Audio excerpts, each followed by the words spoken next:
Up until now, we've talked a lot about the whys. Why virality is an extremely lucrative skill to master, why humans pay attention to contagious content, why the most shareable content is intensely emotional. These whys are significant, but they are simply theoretical without the practical hows. How you will take all this knowledge and apply it to create viral content. That's what we're finally talking about in this module.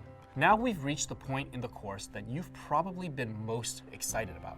The part where we give you the proven strategies you can implement when creating your content. I call these strategies the hidden patterns of virality. And here's why. I've been making content for about 8 years now. As successful as I have become, I failed a ton along the way. Figuring out the perfect content strategy didn't happen overnight. I spent years testing, failing, iterating, and researching to learn the secrets of virality. And through that process, I uncovered something pretty fascinating. There are common patterns amongst every piece of viral content. These patterns were strategies successfully used by the best creators, strategies that I could use myself too. That realization made it nearly effortless to go viral, repeatedly. Eliciting emotions became habitual once we knew exactly what we were doing. Now, the reason I say this knowledge was hidden is because the average person sees viral content, but they don't understand the mechanics of why it goes viral. In their minds, it's just a video or an image or a post that made it to the trending page. But the thing is, virality isn't a mystery. There are distinct patterns behind success, and once you learn them, you won't be able to unsee them being used in content all around the internet. Simply browsing social media will be a new experience for you. You'll notice that this post used strategy 1, or this video went viral because of strategy 5, or the reason this tweet blew up is because of strategies 2 and 3. You'll recognize the patterns and strategies right away. That's why I'm so excited for you right now. What you'll learn here will shave years off your learning curve. So I hope you're ready to kick things up a notch, or 10. I can't wait for you to dive right in.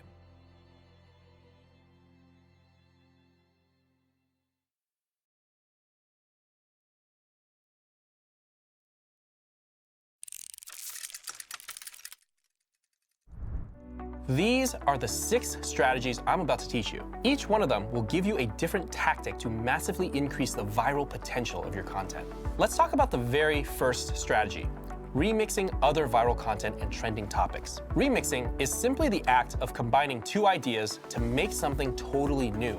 You can think about it like a formula. Viral content plus unique twists equals viral remix. You'll see what I mean in a second. There are 2 types of remixes you can execute: remixing other viral content or remixing trending topics. Let's dive into the first one, remixing other viral content. So what remixing other viral content means is that you're going to fill in that first idea, the main idea, with content that has already gone viral. The second ingredient needs to be your own unique twist. The concept behind this strategy is pretty simple. Content that's already viral has been proven to work. When you start with a foundation that's verified to be successful, you give your content way better odds of going viral too. But you can't just flat out copy what's already out there. Instead, you're going to have to put your own unique twist to it. This allows you to create something totally new while still being recognizable to the same people that liked the original content that you remixed. Here's what that looks like in practice. Take our students, Riff Shop. They remixed viral anime references, an extremely popular subculture with a very niche death metal music genre. So, in their situation, viral anime plus death metal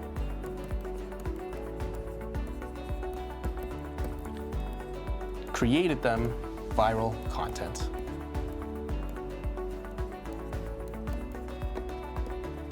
The end result?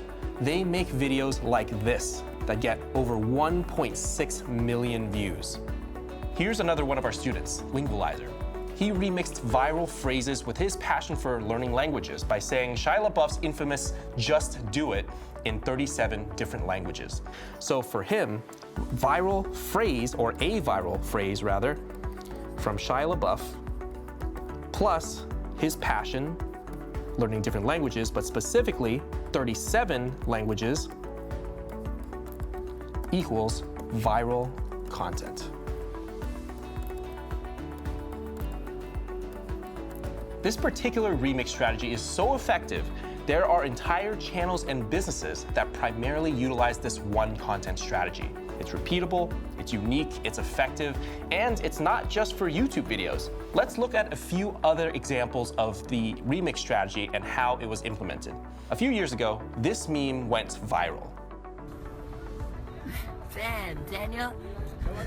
Damn, Daniel. All it is a video montage of a high school kid complimenting his friend Daniel on his outfit, specifically his white Vans. Now, this meme isn't the focus of this example. It wasn't even engineered to go viral. Rather, it was a lucky one-hit wonder. Regardless, Damn Daniel was one of 2016's biggest viral hits, big enough to be invited to The Ellen Show, making it a perfect target for the remix strategy.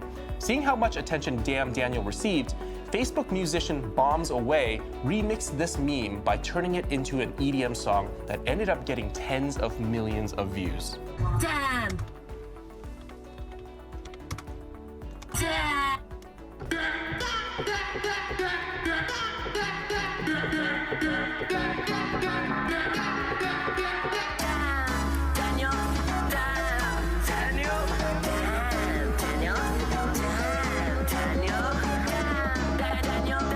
Bombs Away knows this strategy works. That's why so many of their top videos are EDM remixes of popular memes. So for them, Damn Daniel, or insert any popular meme here,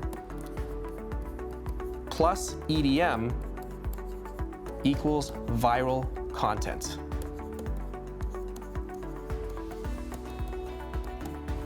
Now, remixing isn't just for video content.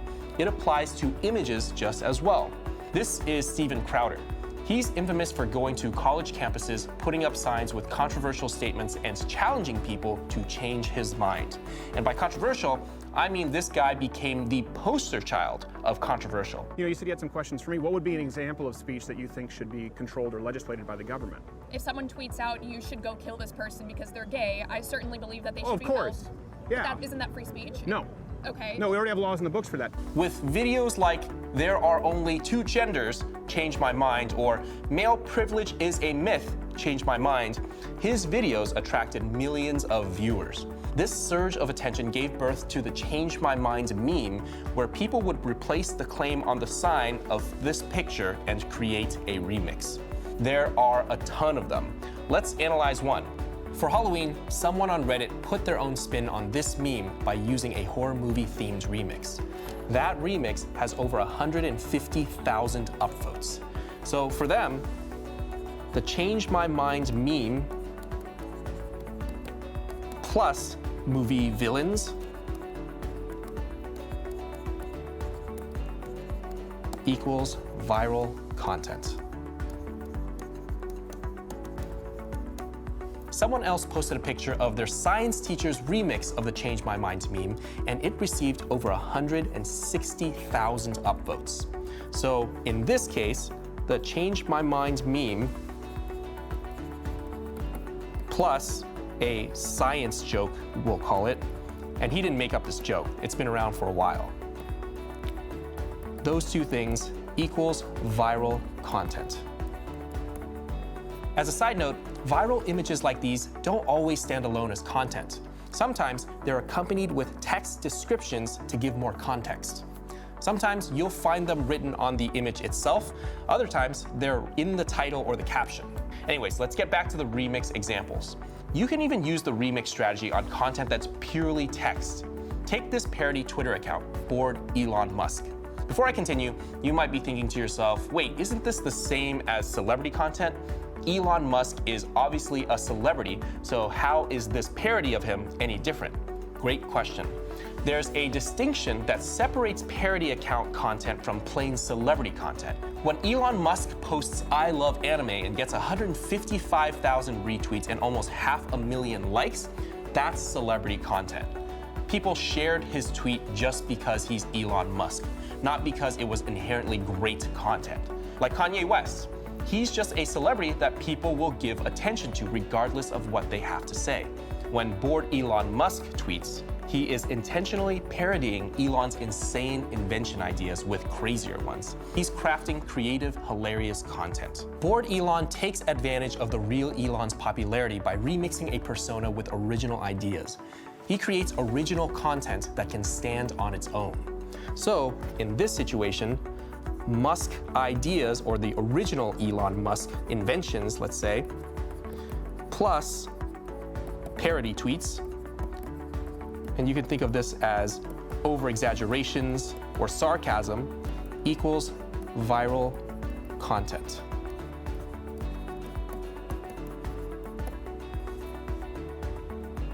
And that's it for the first kind of remixing. Those were a few ways that you can implement remixing on other viral content. It's a great strategy to start with, especially if you don't know where to begin.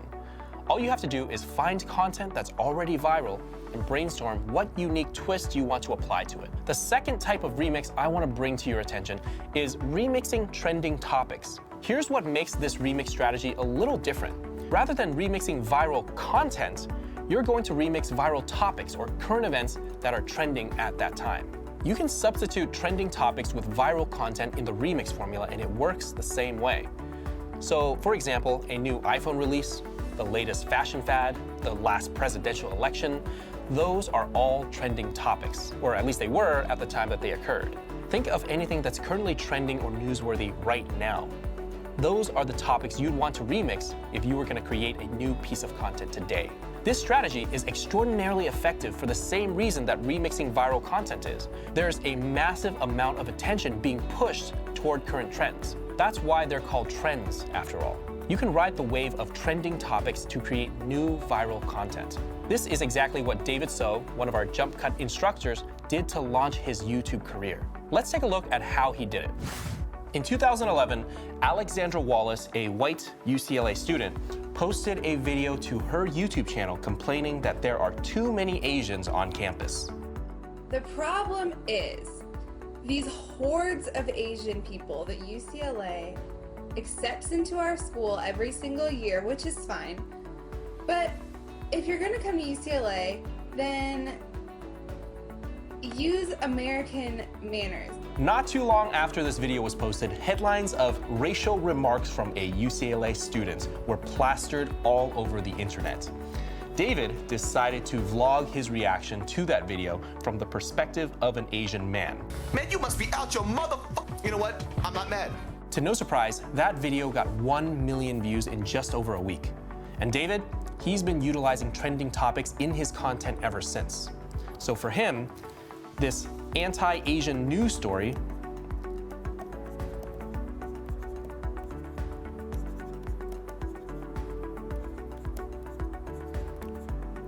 plus an Asian man's reaction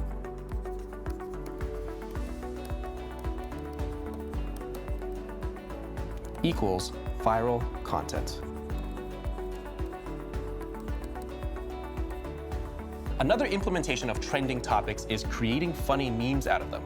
In April of 2018, Facebook CEO Mark Zuckerberg had to testify in front of the US Congress when Facebook was allegedly selling private user data to a third-party company, a situation that had extreme implications on the privacy of hundreds of millions of people. So of course, the internet took this serious allegation and turned it into a series of memes about Zuckerberg being a robot. Also, they started making fun of old senators who were out of touch with Facebook. So this tweet in particular got over 24,000 retweets and over 120,000 likes. So in this case, they took the trending topic of a Facebook controversy, added it with old people jokes, let's call it, and that gave them viral content.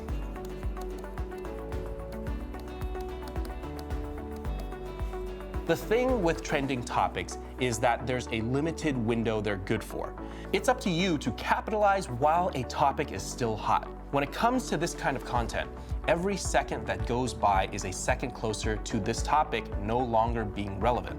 The fastest remix I've ever seen was by Oreo. They did this during a 2013 Super Bowl power outage. While the power went out, Oreo's social media department took advantage of the situation by posting a funny plug for their cookies. It said, "Power out? No problem. You can still dunk in the dark."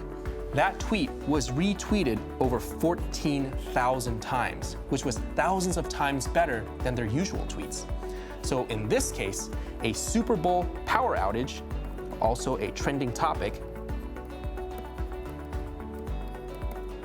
plus Oreos, or an Oreo joke, I guess, equals viral content. Since trending topics change constantly, it's important to find the most relevant ones. To do so, go on Google Trends, check Twitter trending, surf Reddit, browse Facebook News. Pretty much any site that aggregates current events will be your best friend here. You'll have hundreds of things to choose from at any given moment. Immerse yourself in the news of the day and you'll have content ideas in no time. To recap, remixing is when you add a unique twist to established viral content or trending topics. Now that you know what remixing is, you'll start noticing it all over the internet. In the next video, we'll go over the most controversial strategy, taboo topics.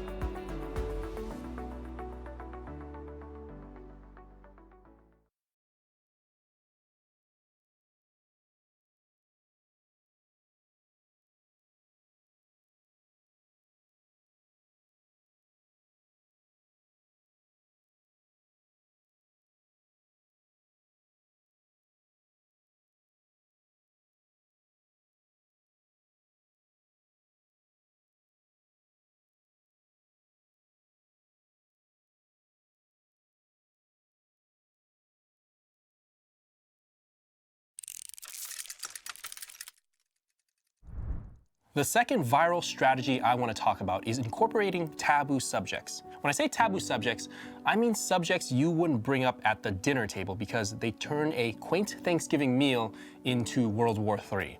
I'm talking about topics like sex, race, religion, politics, anything that society deems unspeakable, uncomfortable, or unacceptable to bring up publicly. Taboo topics are incredibly powerful for 3 reasons. First, ironically, the more society tells us not to talk about these topics, the more intriguing they become. Second, the more taboo something is, the less it's talked about in daily conversations, which means people will be incredibly curious to click on it when they see it. Third, people tend to have a really strong opinion when it comes to taboo topics. When it comes to this type of content, people either strongly agree with it or they strongly disagree with it.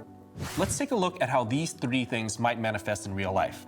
This is Asian Boss, an Asian interview channel whose best videos often incorporate taboo subjects. If you browse through their most popular videos, you might feel a little uncomfortable, yet curious. They make content like what the Japanese think of Japanese porn, or what North Korean defectors think of North Korea, or we rented a girlfriend in China. Each of these videos garnered millions of views for the 3 reasons I mentioned earlier. People are uncomfortable, yet curious. An easy way to backwards engineer this is to brainstorm what topics people have really firm, deeply rooted beliefs in. Religion is a great example of this. The tension between religious people and non-religious people can be pretty uncomfortable. This makes a perfect topic for taboo content. Take a look at these religious memes. Some are just funny, some are relatable, and some are extremely offensive. But remember, they were crafted to be this way. You'll notice that there are 2 types of people who share religious memes.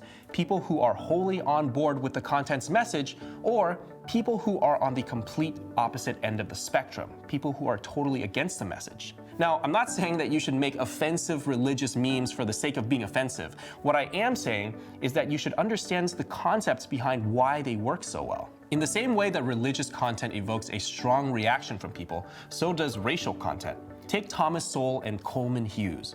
They write to articulate their perspective on issues plaguing the Black community in America, and they are extremely controversial figures for doing so. The mere mention of race might be taboo enough to have emotionally riled you up. That's the power that taboo subjects have. They can affect us in a way that everyday subjects never can. No one is having a knee-jerk reaction at the mention of makeup products, filing taxes, or children's birthday parties, but many people do when it comes to taboo subjects, making it a prime strategy for creating viral content. Should you use it, you'll spark a ton of inherent curiosity.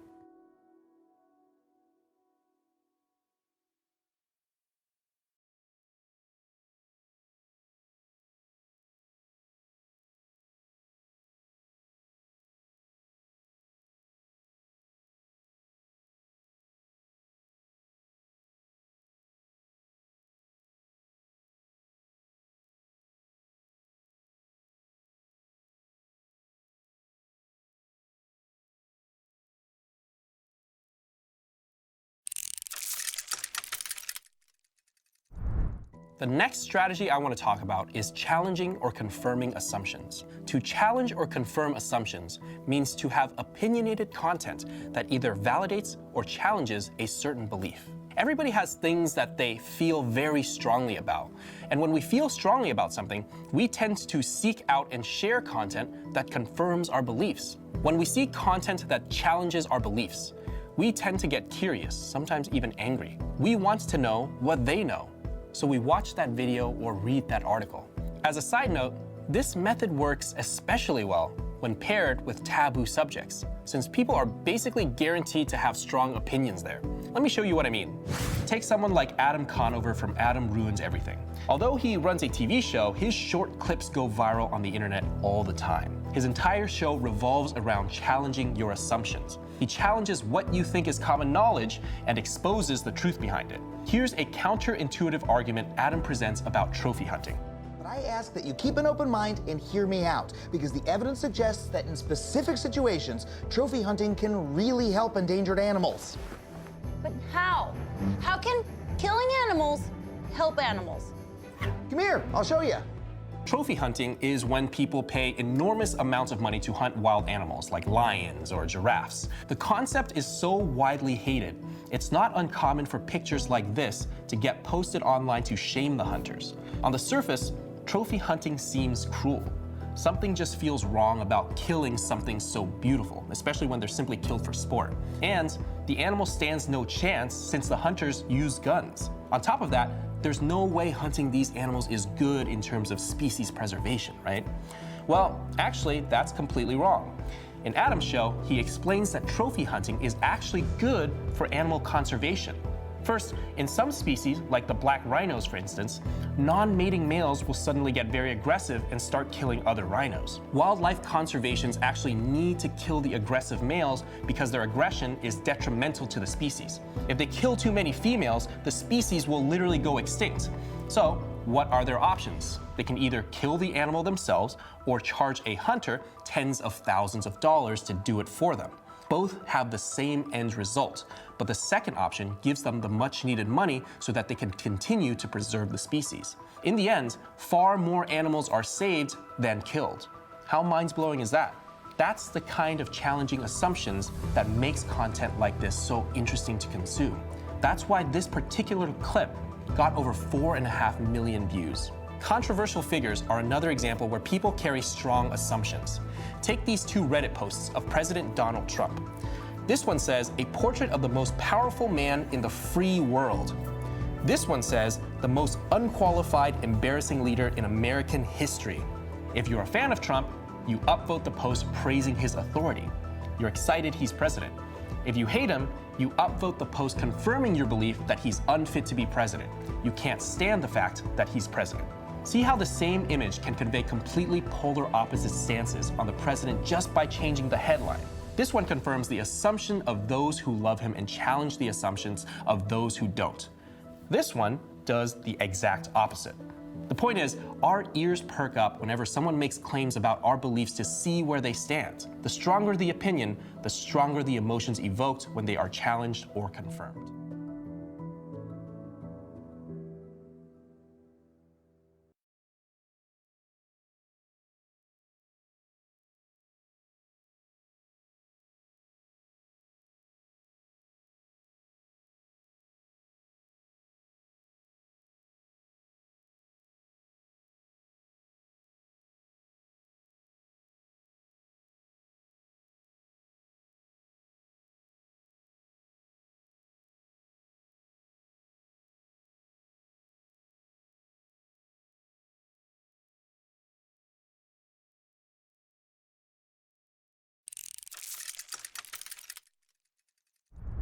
The fourth viral strategy I want to cover is adding a twist to a general topic. When I say general topics, I mean broad topics that are widely found on the internet. Here's the problem with general topics. They aren't specific enough to be engaging. These are topics that tens of thousands of people have already beaten to death in their content. How many articles and videos on cooking have you scrolled past on Facebook? What about art, or science, fashion, makeup, or dating? I'm willing to bet far more than you can remember. These topics on their own are pretty boring. So what do you do if you want to make an entertaining video on dating? You add a twist. Let's say you want to make a video on red flags while dating. Your gut instinct might be to create a list of 3 red flags and explain why each of them should send your viewer running for the hills. But how is that any different from all the other videos that teach the same thing? You need to make your content unique by adding a twist. A twist can be getting more niche with your general topic. For example, what if instead of making a video on red flags when dating, you make one on 3 red flags in dating Japanese women? In fact, that's what our student Nobita did. He covered this exact topic from his perspective as a Japanese man. Even if you think, oh, being single is okay, trust me, having a relationship is much better for you. And with that video, he received over 1.4 million views. So why did this get so many views? Because that's much more interesting than a generic red flags in dating women video. This is specific to Japanese women, which comes with its own set of context. Why do men have issues with dating Japanese women in particular? What kind of dating culture exists in Japan? Are all Japanese women like this? The topic of the video inherently calls for questions like these. People will want to know the answers. Now, while being more specific is a great twist to implement, there is such a thing as too specific. If your twist jumps from 3 red flags in dating to 3 red flags in dating women who are 5 foot 5 inches in Tokyo as an Australian guy, you kind of messed up. That's way too specific, to the point where there isn't enough mass appeal, meaning the topic isn't relatable to enough people to ever go viral. The challenge is finding the right balance between too broad and too narrow. Don't worry if you don't nail this on the first go. This is a skill you develop through experience. Getting more specific is just one method for adding twists to general topics. You can add twists to your content in a variety of ways. It'll require some creativity on your part, but a little effort will make your content exponentially more shareable than it was before. One type of twist you can use is explaining a topic from a different perspective, like how YouTuber Anna Akana does it in this video titled How to Put on Your Face. She delivers the message of self-care and prioritizing your own well-being by framing it as her own makeup routine. Is your self-esteem low and flat and unflattering? Do you feel really insecure and frizzy? You can also add a twist to a general topic by using unexpected language like blogger Mark Manson. He's famous for his blunt, profanity-filled yet highly insightful self-help articles. The most well-known being The Subtle Art of Not Giving a Fuck. Mark's guide to stop focusing on the things you don't give a fuck about so you can focus on the things you do. Again, how you add a twist largely depends on your creativity, so don't confine yourself when you brainstorm interesting twists. Since this strategy works best with heavily informational content, it's pretty difficult to utilize it with images. Personally, I only use this strategy when I'm working with formats like video, blog posts, or articles. And that's all you need to do to make general topics have viral potential. Next time you want to create content about a general topic, make sure you always consider the many ways you can add a twist.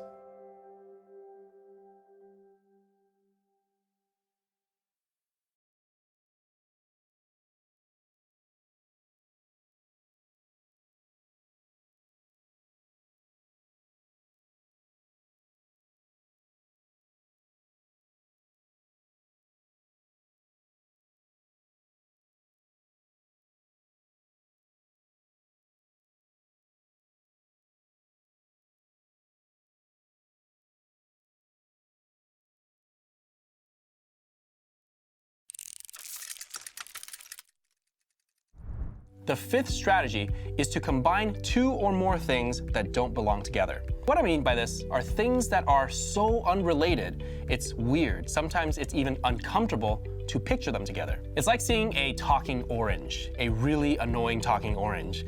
You just wouldn't expect a fruit to make stupid puns to a piece of dough. That video received over 185 million views. It's from Annoying Orange, one of the first viral YouTube accounts ever. The entire channel is based on the interactions between various talking produce. Two things you'd never see in your life. This strategy works for two reasons. One, seeing things that don't belong together immediately catches people's attention because it's unusual. It's a pattern break. We're conditioned to think that these two things can never exist together. So when they do, it makes us pause. It makes us have to process it. Two, this effect occurs because of what's known as synaptic play. This is the neurological basis of creativity. According to neuroscientists, synapses occur inside our brains when we make a connection between various things. The more random those things are, the greater number of synapses. And for every synapse that fires, we experience creative joy in our brains. Yes, there is an actual science between linking two different things together. It's a recipe for creating eye-catching content, and there are few creators doing this extremely well. Will It Blends is a YouTube channel based on this exact concept. They test how blender-proof popular tech products are. Spoiler alert, they aren't at all. Millions of people are fascinated by his videos because they never expected to see their favorite tech products get turned into dust. It's weird, it's shocking, and it makes for great viral videos. Another example is this grandma known as Batty Winkle. We all associate old people with being sweet, often quiet, reserved, pretty boring to be honest. This grandma is not like that. She wears bright colors, has extravagant photo shoots, poses with male models, meets celebrities, and twerks on camera. That's everything an attractive model in her 20s does, not an old lady. That's why she has over 3.5 million followers. She's completely different from what you'd expect from an old lady. Again, this is the result of incorporating two things that don't belong together. It makes for truly unexpected content people can't resist sharing.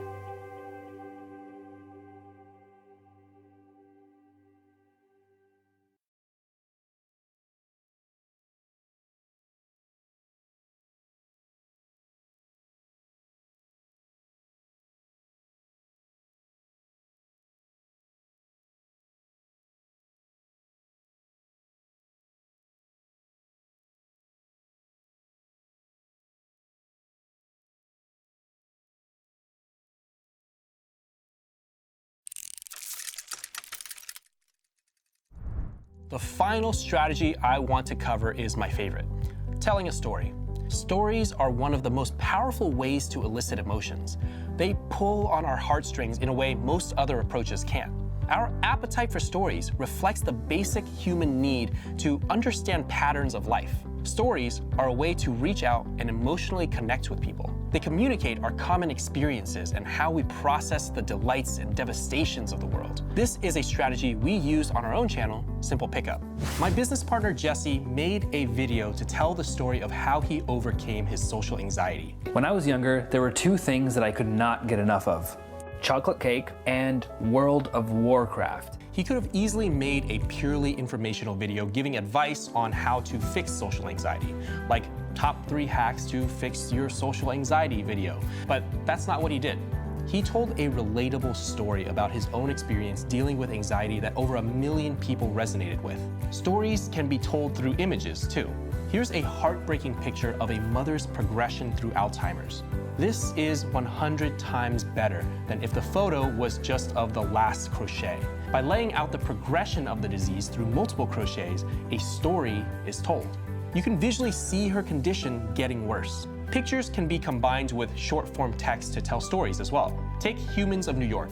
They're a Facebook page that posts pictures accompanied by a paragraph or two to tell the story of thousands of everyday New Yorkers. These posts range from being inspiring, profound, to downright depressing. The important thing to note here is this: they all make you feel something through storytelling.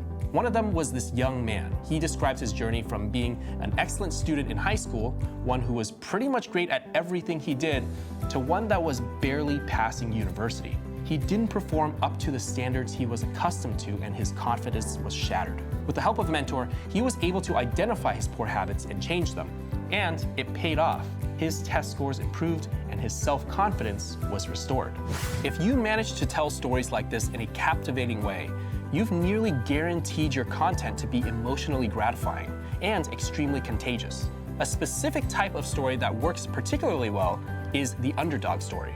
These are stories where a disadvantaged person or group ultimately overcame a major obstacle. The odds were stacked against them, yet they still triumphed as unexpected heroes. Everyone loves the underdog story because we admire those who overcome difficult situations. It's extremely relatable. We're all underdogs in our own way.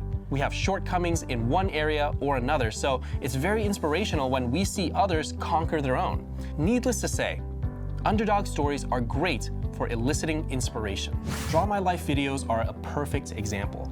These are extremely popular videos that tons of successful creators have made. Often, these videos tell underdog stories of people who grew up disadvantaged, lived in poverty, and became successful YouTubers. They inspire you to believe that if someone from a tragic background can become successful, then so can you. I would walk into huge department stores and walk out with hundreds of dollars worth of electronics or clothing. I would then go on to sell these things for cash. Now, why was I doing this? Because I was poor. Not kinda poor, really. My Draw My Life video was just that. I told the story of how I grew up in a poor immigrant household living in a tiny apartment to becoming a successful YouTuber who follows his passion for a living. That video ended up with nearly 500,000 views. An underdog story can be this armless surfer who doesn't let her disability hold her back from doing what she's passionate about. This makes you take a step back and go, wow, if she's not letting losing her arm hold her back, there's no excuse not to live my life to its fullest. An underdog can be this man. He spent 7 years in special education classes, had a terrible GPA, and none of his teachers believed he'd even get into college. He had every excuse to accept that he'd be a failure, but he didn't. He didn't let those things define him. He overcame the odds, and not only did he attend college, he graduated and became a best-selling author. That's inspirational. The point is, a well-told underdog story can be the difference between inspiring 5 people and 5 million. And there you have it. 6 strategies you can employ to maximize your odds of going viral. To quickly recap, the strategies are: remix other viral content and trending topics, incorporate taboo subjects, challenge or confirm assumptions, add a twist to a general topic, combine 2 or more things that don't belong together, and tell a story.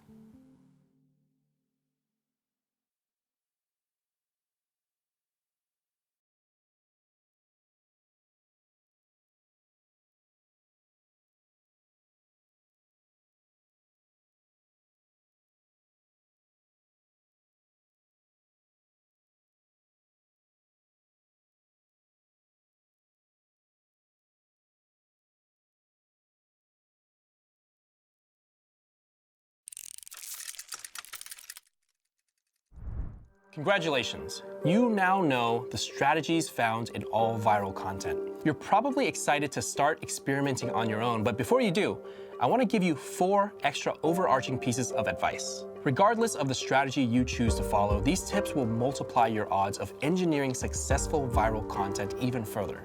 Number 1, implement strategy stacking. Strategy stacking is exactly what it sounds like. Use multiple strategies in the same piece of content to stack your odds of going viral. If you can implement multiple strategies in the same piece of content, its viral potential will skyrocket. For example, you can tell an underdog story that challenges the belief that only genius Ivy League MBA students become successful entrepreneurs. Or maybe if there's a natural disaster that's a trending event, you can add a positive twist to that by framing it as a lesson on why we should always cherish our loved ones. Keep this in mind though, stacking strategies can only help if executed properly. Like with eliciting emotions, quality trumps quantity. It's better to execute 1 strategy well than 3 poorly. Number 2, optimize for unexpectedness. This strategy should become habitual. Optimizing for unexpectedness means adding something new or unexpected to your content on top of what's already out there. As you've learned in the last module, our brains are wired to seek novelty.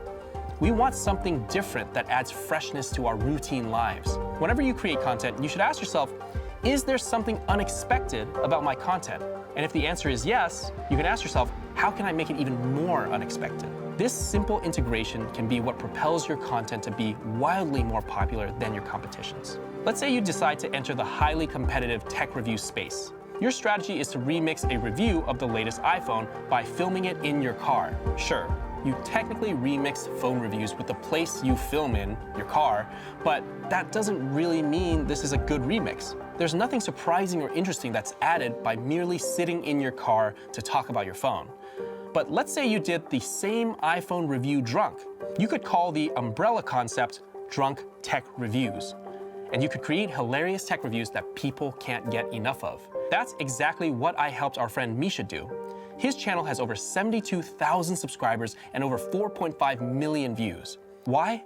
Because it's unique, it's engaging, it's an unexpected way to review tech. Like I mentioned before, get into the habit of adding more unexpectedness to your content. Not only will you start developing better content ideas, but it's gonna start become effortless, and everything you create will be 10 times more shareable.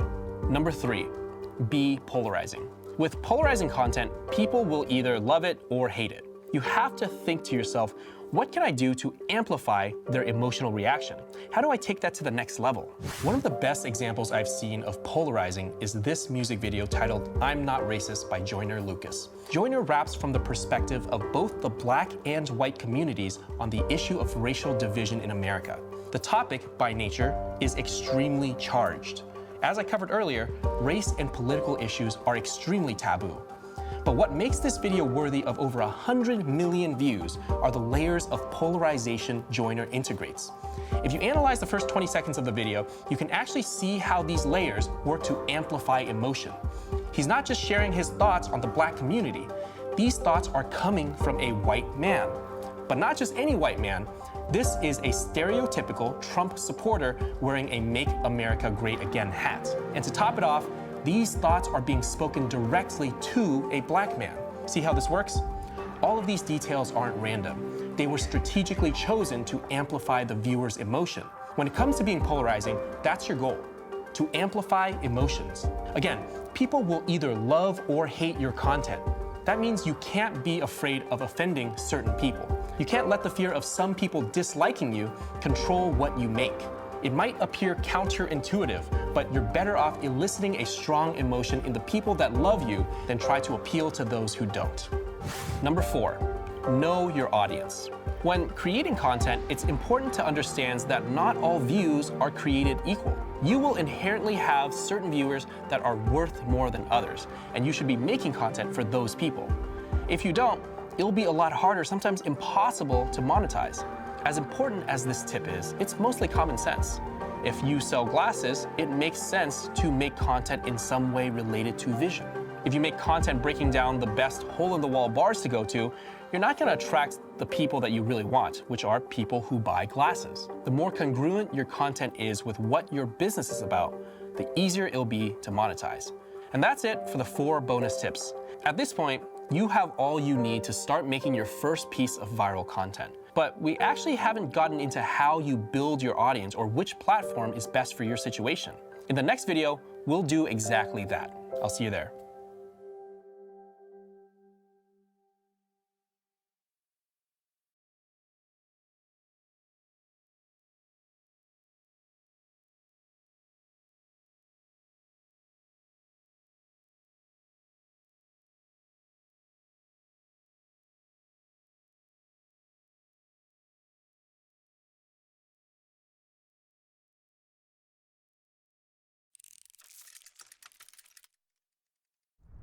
By now, you're beginning to understand what goes into crafting viral content. The question now is, how do you actually build an audience? The answer is pretty simple. By consistently releasing viral content on whatever platform is best suited for you. Let's dive into these 5 social media platforms: Facebook, YouTube, Instagram, Twitter, and Snapchat. Starting with Facebook. Any business can utilize Facebook, but it's especially good for you if there's a community aspect to your business. Facebook is incredibly social, and you can use that to your advantage. Think about it like this. If your business targets people who love board games or dogs or Quentin Tarantino, you will absolutely be able to find people who want to read and talk about this on Facebook. But if you're a lawyer, it's harder to find a community of people obsessively talking about the best way to get a will written or contracts negotiated. Facebook is also especially broad in terms of the type of content you can publish. You have text, you have photo, and video at your disposal. Then we have YouTube. YouTube is pretty universally compatible with any business. Similar to Facebook, YouTube allows you to reach a massive audience really quickly. There is such a broad range of businesses on YouTube, from makeup artists to fitness coaches to dog trainers to authors to dating experts to woodworkers and everything in between. Virtually any business can succeed here if you're willing to put in the work. With YouTube, you need to release content consistently. Take the time to craft irresistible titles and thumbnails and create truly influential content. That means you need to balance informational content with relationship building. Next is Instagram. Instagram is best for those who have a very visually appealing business, product, or audience. For example, if your business involves fitness, you can show off being at the gym, the food you cook, what supplements you take, or pictures of you and your clients' sculpted bodies. You should not use Instagram if your business can't be translated into something visually interesting. Next is Twitter. If your business doesn't translate into something visually interesting, Twitter may be for you. Twitter is all about blowing your audience's minds, whether that's through lessons, observations, humor, or entertainment, with polarizing, concise content. Find out who the biggest players and influencers are in your niche and engage with them, either in agreement or in polarizing disagreements, to insert yourself into the community. And finally, there's Snapchat. Snapchat may be for you if you're extroverted and have a lifestyle you can show off to your audience. It's similar to Instagram in the sense that you need to make sure your business can translate into something visually interesting, but it has one quality that Instagram doesn't have. One of the things that makes Snapchat special is how personal it is. It's a much more raw and unfiltered look into somebody's life because you're not uploading pre-edited videos with perfect lighting and background music. Because of how candid it is, Snapchat is really about selling you, your lifestyles, your values, your personality, your humor. It's about building relationships rather than virality. The one downside to Snapchat is the lack of discoverability. That means Snapchat, unlike YouTube or Instagram, won't promote your profile no matter how big your following gets. You have to bring Snapchat fans over from somewhere else, or you have to get your Snapchat fans to tell their friends in person about you. No matter which platforms you decide to use, here are 6 best practices that apply to all of them. Number 1, consistency over time is what will build your audience. Number 2, learn from your best successes and iterate on your winners. Number 3, study the biggest influencers and remix their content. Number 4, keep trying new things until something sticks. Number 5, treat everything like a test. Learn from the failures just as much as your successes. Number 6, listen to your audience. Oftentimes, they will tell you what they want.